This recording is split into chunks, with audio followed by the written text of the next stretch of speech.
Hey guys, we are live on Instagram, on Facebook in the Rhythm and Radiance group, and we're recording.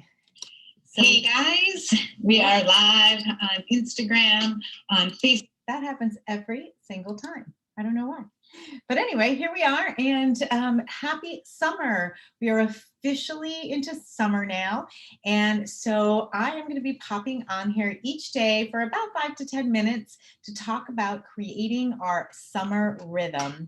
And today's topic, I figure we might as well start with the most important thing, and that is fun, summer fun and recreation.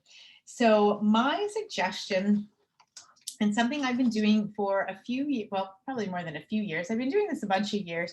I don't do it all the time for every season, but I seem to do it consistently in the summer. I try to do it at the holidays too, and you may have heard me talk about this before. And so as far as our summer fun, summer goes by so fast. Comment below if you have found that maybe not last year, but that summer in general just flies by. So what I want to share with you is making a summer fun list, or you can call it your summer wish list or your recreation list. It's all about fun, recreation, leisure time, adventure, whatever you want to view it as. And hopefully it's not purely a wish list. And I create one of these summer lists every year. And so that's what it is. Why do I do it? I started doing this a while back because I would get to the end of summer, and like I said, I do this for other seasons as well, but it initiated with a summer list. And I started doing it because I would get to the end of the summer, I would feel like it just flew by, and I didn't get to do a lot, or I didn't choose to do a lot of the things that I really had thought I would do in the summer. And so I started to make a list of what those things are. And I would say most of the time I do just about everything on the list. Not always. So that's why it's kind of like a wish list. I don't always do everything on the list, but it does give me a guide. So you can do this any way you like. You can do it on your computer, in the notes in your phone. Personally, I have this notebook that I use for several different things. It's different than my planner, although I might put this list in my planner too. Maybe I should do a live about what's in this book sometime. Let me know if you want to hear about that. And the reason I do it is because I just like color. I like color. I just like to make it fun. And then I keep this notebook open often, or you can tear it out and put it on your refrigerator, or you can put it on a post-it on your computer, whatever works for you. But I like to have a little fun with it and make it colorful. I even drew a sun. That's the extent of my artistic ability. So again, why I started doing this is I would, let's say it would be about November or October, and I would be putting the patio furniture back into the garage, pushing it back in the corner of the garage, and back there I would see my golf clubs. I would say, like, oh, I really had thought I would go golfing this summer, and I just never got around to it. And I'd see my bike with like the tires deflated of air, and I was like, oh, I never even got my bike out of the garage. So these are some of the things on my summer list. And in fact, I have some things that come onto my list every year, and then some things that change.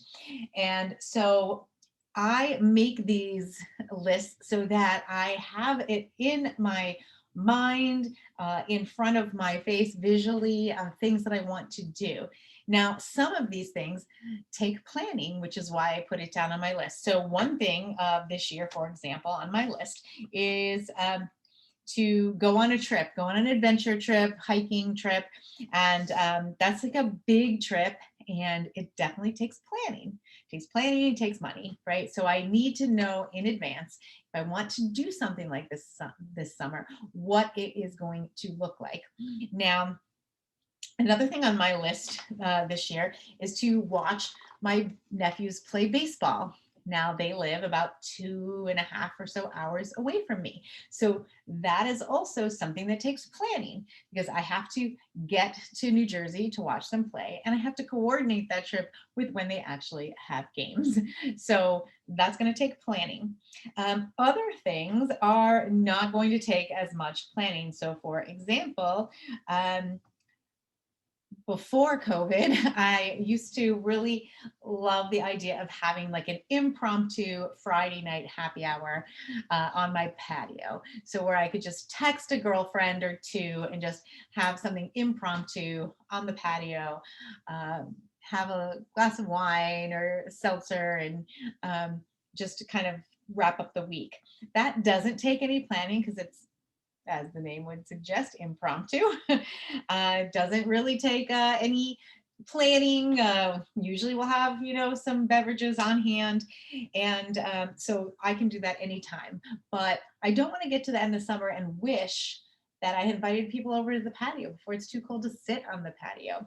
Another impromptu one that doesn't take much planning or money or anything is reading at the beach. I go to the beach pretty often, like multiple times a week, even if it's raining, I'll just sit in my car just to get a little dose of being by the water. But I really love, and I did this a lot last year when we had even fewer opportunities to do things. I would just bring my book to the beach for an afternoon, for like a Friday afternoon, and I would sit and read. And so that's the kind of thing for the summer fun list. If you have a partner or a spouse or family members, kids, you can create your list together. So it can be something the whole family wants to do. Some things that are on my list every year, pretty much. Going to the farmer's market. I remember years ago when I first realized all the farmer's markets that were really emerging were in my area. And I thought, like, this is something that I really would love to do, even on a weekly basis.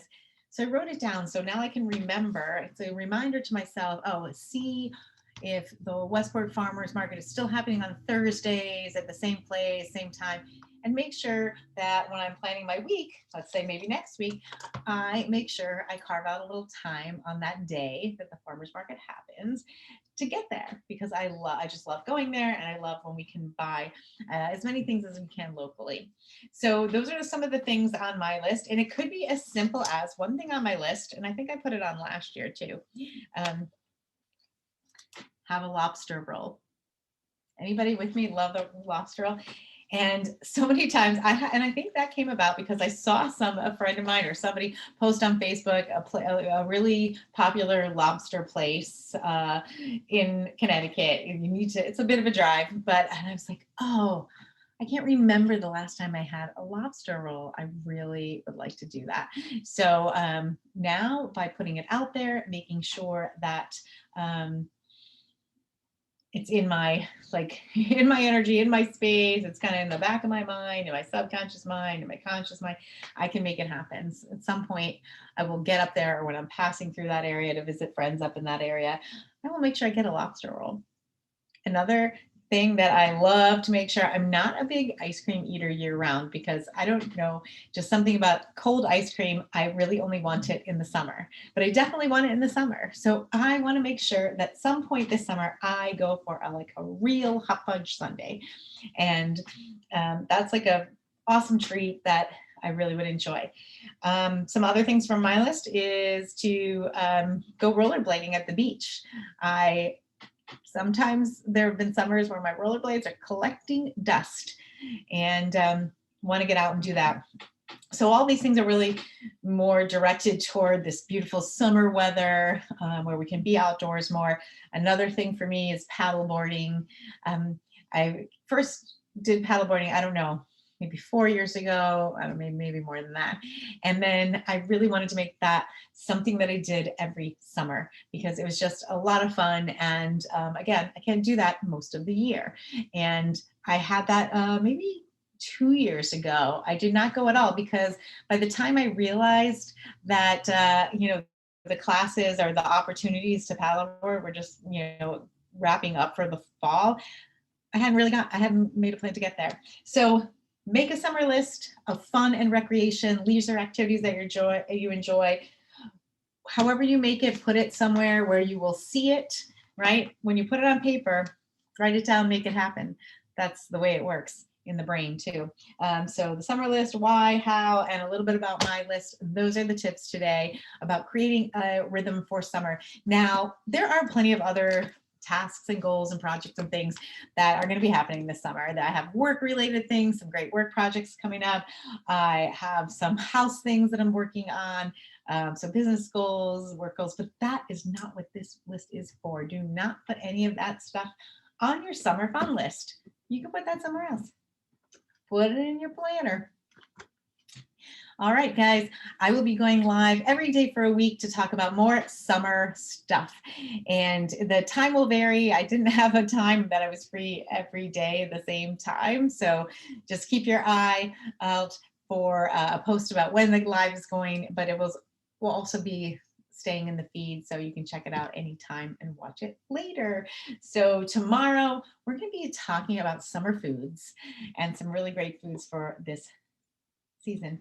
So have a fabulous day, and I love to hear from you something on your summer fun list. Post it in the comments below and enjoy the day.